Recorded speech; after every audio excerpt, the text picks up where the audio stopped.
Hoje o Metrópolis entrevista o ator, apresentador e escritor Marcos Fercondini. Ele ficou famoso ainda criança, atuando em novelas, mas faz um tempo que ele está afastado. O último trabalho dele foi em Globo Ecologia, à frente do Globo Ecologia, e atuando em Flor do Caribe. Mas ele está afastado por um bom motivo, viu, gente? Um projeto pessoal que acabou de virar livro. Marcos, conta um pouquinho pra gente sobre Mar Calmo Não Faz Bom Marinheiro. Prazer estar aqui com você, Rani. Prazer, todo nosso. Metrópolis.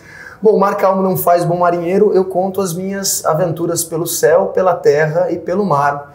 Eu, além de ser ator, sou piloto de avião também, tirei a minha habilitação aos 22 anos de idade e a partir daí eu comecei a idealizar as minhas expedições. A primeira delas foi o Sobre as Asas, onde eu pilotei um monomotor pelos céus do Brasil durante 5 meses, com foco em projetos de sustentabilidade, projetos socioambientais. Então, nessa expedição Sobre as Asas, eu pousei em tribo indígena, comunidade quilombola, ribeirinhos, sobrevoei Amazônia, Pantanal, Cerrado, os Pampas na região sul. Essa expedição se tornou um programa na TV Globo e foi muito, muito legal, foi muito bem aceita.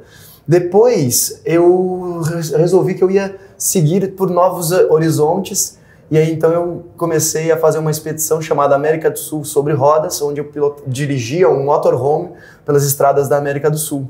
Foram 6 meses vivendo a bordo desse motorhome e eu dirigi 21 mil quilômetros pelas estradas de Uruguai, Argentina, Chile, Peru, Equador e Colômbia. Nessa expedição eu tive assim algumas oportunidades incríveis. Eu costumo dizer que são expedições porque não é uma simples viagem, né?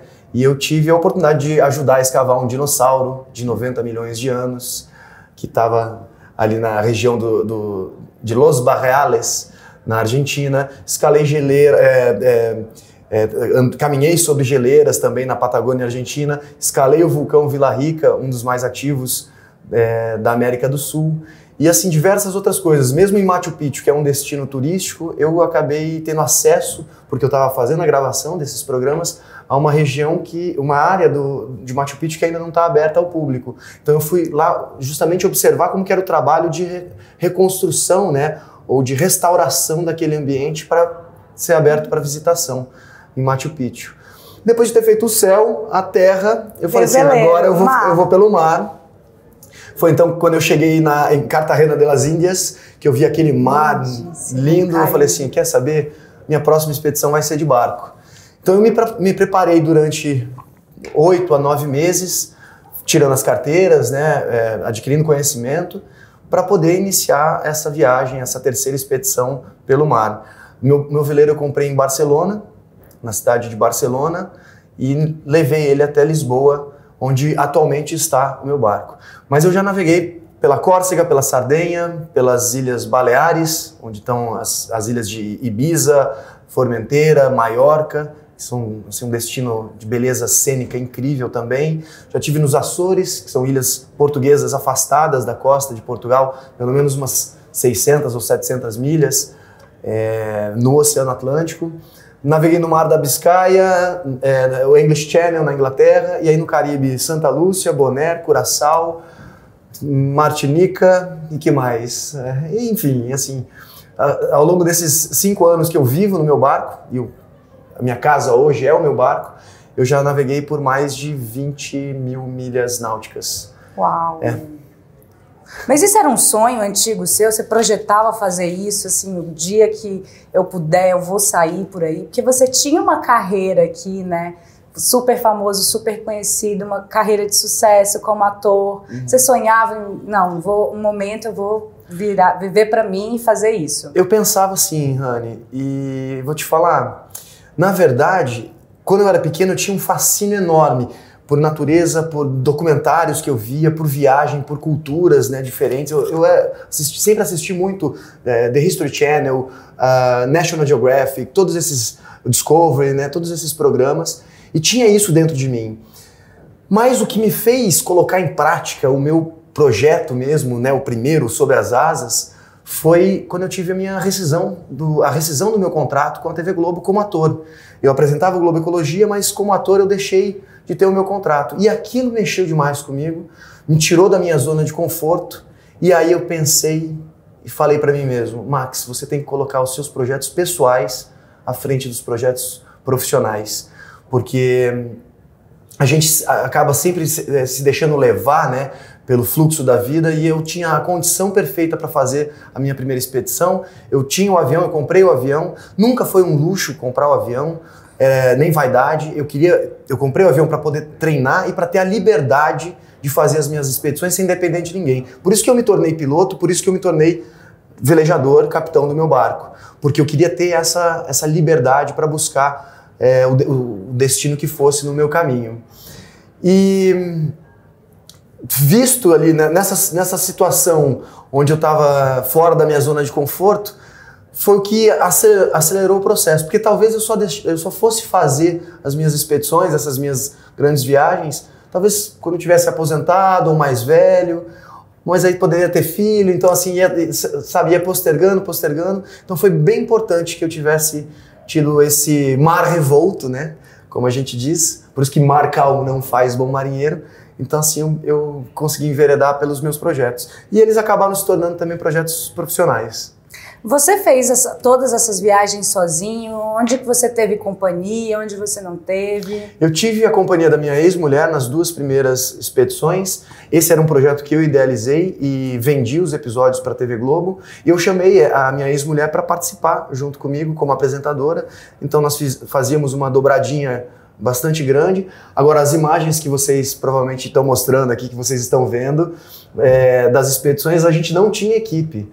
Então, nós íamos só os dois e a gente editava, por exemplo, na expedição pela América do Sul, a gente gravava durante o dia e eu chegava no motorhome e passava horas e horas ali editando. Quem edita, quem viaja e faz as suas gravações também sabe o que é isso. E a gente fazia um processo bastante artesanal. E eu mandava os programas para a TV Globo via internet e para aprovação. Então, foi assim um processo bastante autoral, eu diria.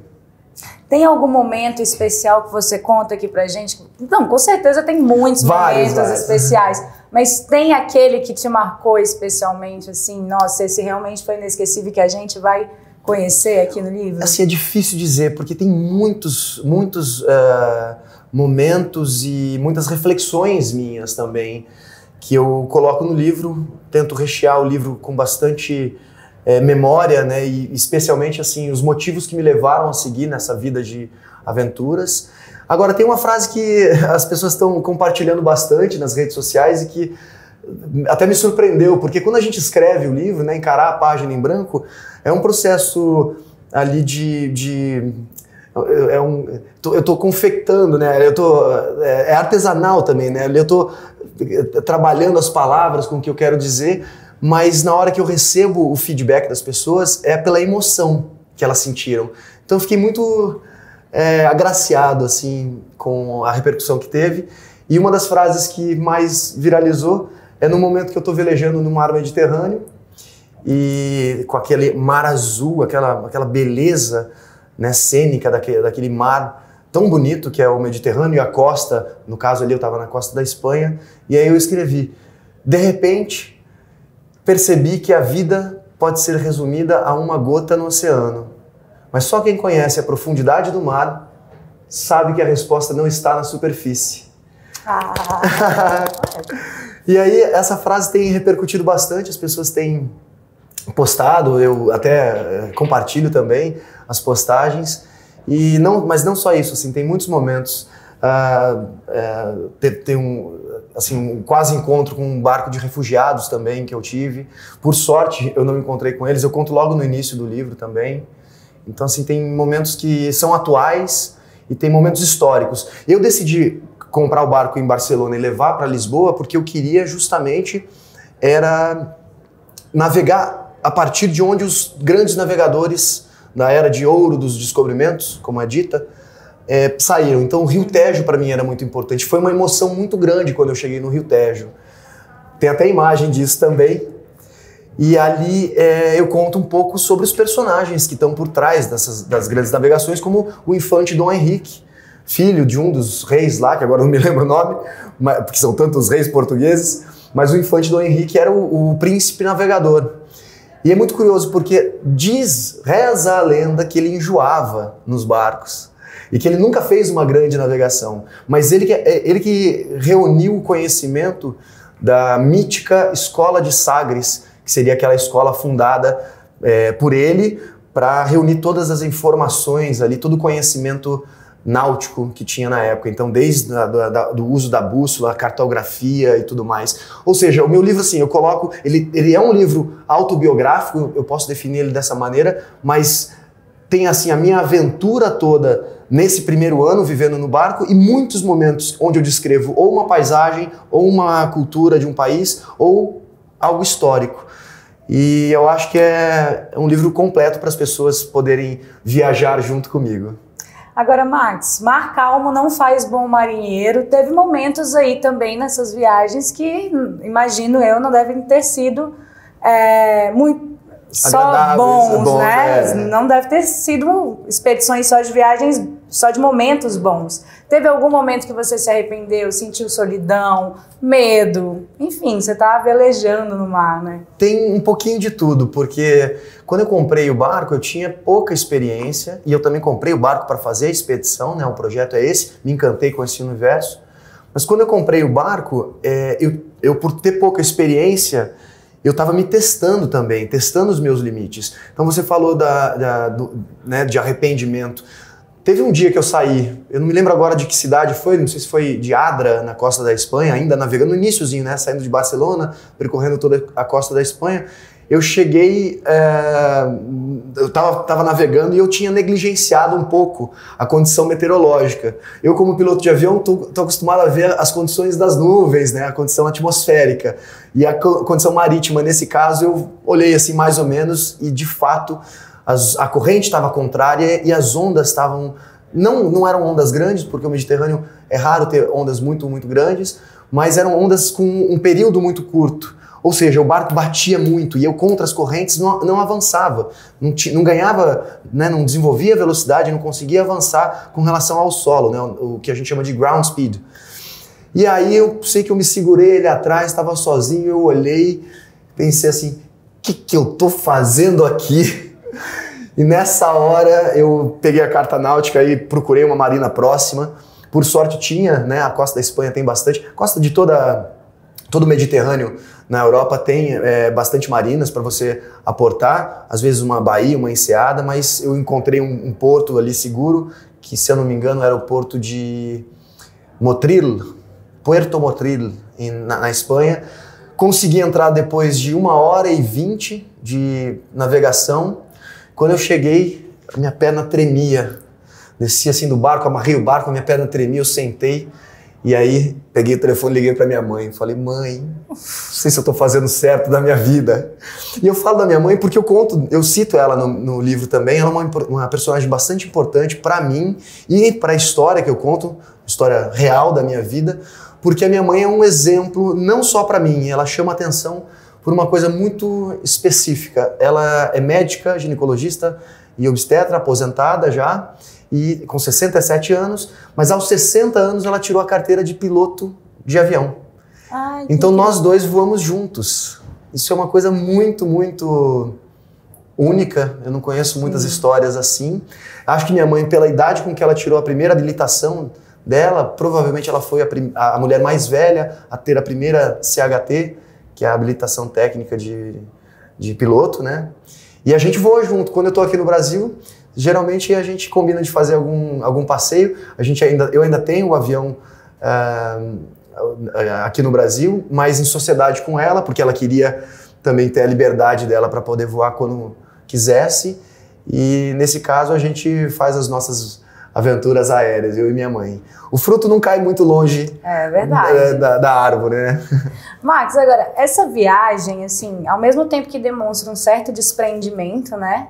Total, você está no meio do mar, sem acesso à tecnologia, a pessoas, a contato com as pessoas que você ama, também é um privilégio, porque viajar, assim, poder fazer isso, do ponto de vista financeiro, é caro, porque tem muita gente que sonha em fazer isso. Não, né? E essa pergunta é muito pertinente, porque assim, as pessoas acham que as minhas primeiras expedições, eu tinha patrocínio da Globo, que eu tinha, por ser ator, eu tinha óbvio, por ser ator eu tinha facilidade, eu tinha o acesso à televisão, mas nunca fui patrocinado. Todas as minhas viagens, eu sempre banquei, eu sempre acreditei no projeto, porque eram projetos muito autênticos, autorais, e aí então eu vendia os episódios, né, o material editado. E eu tive muito trabalho, como eu disse no início da entrevista, eu não tinha equipe, eu não tinha como pagar para ter uma equipe viajando comigo 5 meses voando pelo Brasil, ou então 6 meses pela América do Sul, ali no mesmo motorhome. Então eu tive que me capacitar para fazer tudo isso. Agora, com relação ao custo disso, obviamente eu tento transformar esses meus projetos sempre em algo que seja um produto, que eu consiga comercializar. Não não com a ganância de ganhar, mas assim, pelo menos para manter a possibilidade de continuar contando essas histórias. O livro ele é muito pessoal, o livro não é algo que estava planejado desde o início. A ideia era fazer a 3ª expedição, eu tive que dar um tempo por conta também do Covid, também tive que parar, levei meu barco até Portugal e aí por conta do Covid precisei segurar a gravação do Sobre as Ondas, que é o meu próximo projeto, que vem e vai ser muito legal, as histórias são muito bacanas também, eu já tenho os roteiros, as escaletas, né, do que eu quero contar, numa viagem de aproximadamente 1 ano e meio, 2 anos, no Mediterrâneo, entre Portugal e a Turquia. Vai ser uma expedição bem longa, mas o conteúdo que eu quero mostrar talvez supere até o que eu já fiz nas outras expedições. Uma coisa legal também, Rani, é que eu coloquei aqui no livro, tem um caderno de fotos aqui, né? Aqui que vocês podem ver aqui, mostrar para cá. Caderno de fotos, esse aqui é meu barco lá no Algarve, uma região muito, muito bonita em Portugal. Tem fotos internas do meu barco também, para quem quiser conhecer. Não é um barco luxuoso, mas é um barco muito confortável e, essencialmente, é um barco que eu consigo pilotar, comandar sozinho, né? E eu coloquei os QR Codes logo após os cadernos de fotos. Tem 2 QR Codes com material extra das minhas navegações e as 2 expedições que eu gravei pelo céu e pela terra também. Ou seja, que legal. Quem compra o livro tem aí a chance de viajar comigo além mar, né, como diz lá em Portugal, e explorar um pouquinho junto comigo as coisas que eu observei no planeta. Muito legal, Max. Mas quem ficou seu fã na TV? Tem chance de te ver na TV de novo atuando? Você pensa nisso? Olha, Anny, na verdade, assim, me perguntam muito isso. Toda hora as pessoas me mandam mensagem nas redes sociais. Pô, saudade de você na telinha, gostava de você no Globo Ecologia. Tem um posto seu aqui na minha casa. Tem um posto, tem gente aqui na redação do Metrópolis também que falou que tinha pôster meu. Não vou entregar ninguém, né? Mas tem gente aqui sim. Mas o que acontece é que, assim, a minha vida tá tão interessante, tá tão legal, sabe? Eu consegui, ao longo desses anos, não só no barco, mas desde 2014, imprimir a minha marca como diretor, como produtor, editor e apresentador, que assim, se eu for permanecer na televisão e eu tenho esse interesse, ou atrás das câmeras, ou então atrás das câmeras e apresentando os meus programas. A minha vida, eu costumo dizer que a minha vida tá tão interessante que é difícil ter um personagem da ficção ou uma história que eu queira contar através do olhar de um outro diretor ou de um autor, seja ele quem for. Eu quero ser o personagem da minha vida, o dono da minha história. A última vez que você esteve na TV foi em 2013, em Flor do Caribe. Isso. E apesar de ter sido ontem, né? Não faz tanto tempo assim. Se passou muito tempo e as coisas mudaram muito, né? Hoje em dia os atores, as pessoas públicas, elas têm que lidar com hate, com cancelamento. Sim. E você é uma pessoa que, né, passou esse tempo todo numa vibe mais reservada. Sim. Isso também te assusta em voltar para a vida pública? Não, porque assim, eu acho que depende muito da forma como você se comunica. Obviamente a gente não controla a opinião do outro. Então assim, eu respeito a opinião das pessoas. Tem gente que pode achar que o que eu estou fazendo é desnecessário, o que for. Tem gente que vai se identificar. Na verdade, assim, eu acho que cabe... a opinião de todo mundo é válida. O que a gente não pode ter, que eu vejo muito acontecer, é ofensa.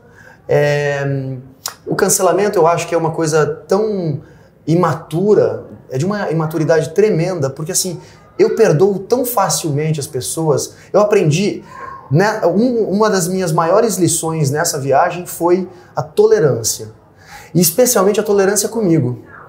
Porque quando você está no mar, naquela imensidão, que você olha uma natureza, que você é completamente impotente, você não controla, e você tem que fazer as tarefas do dia, seja cozinhar, seja tomar um banho, seja limpar o barco, tarefas pequenas do dia a dia exigem muito da gente. E eu era muito exigente comigo. Sou virginiano, né, perfeccionista, os meus projetos eu sempre toquei ali com o máximo de cuidado e sempre buscando muita qualidade, quase a perfeição, né? E nessas minhas navegações, eu comecei a perceber que não, que assim, o mundo externo, primeiro, a gente não deve tentar controlar o mundo externo, porque a gente vai perder tempo. Segundo, se você controla, se a gente fosse capaz de controlar, a gente não ia permitir o nosso próprio crescimento, a gente não ia permitir que coisas inesperadas acontecessem na nossa vida. Se eu controlasse a minha carreira como ator, eu não faria a rescisão do meu contrato naquela época. Mas hoje, com a cabeça que eu tenho, eu vejo como foi importante ter tido a rescisão para que eu acelerasse os meus projetos pessoais. Então, isso é muito importante. E eu ia falar, acho que uma terceira coisa que eu até me esqueci, com relação a essa nossa atitude, essa tomada de atitude, essa coisa de você liderar, né, o que você precisa na sua vida.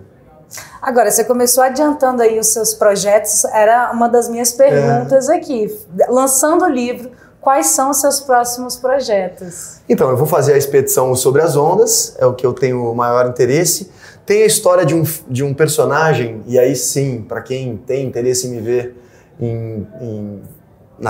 nas telas novamente, né?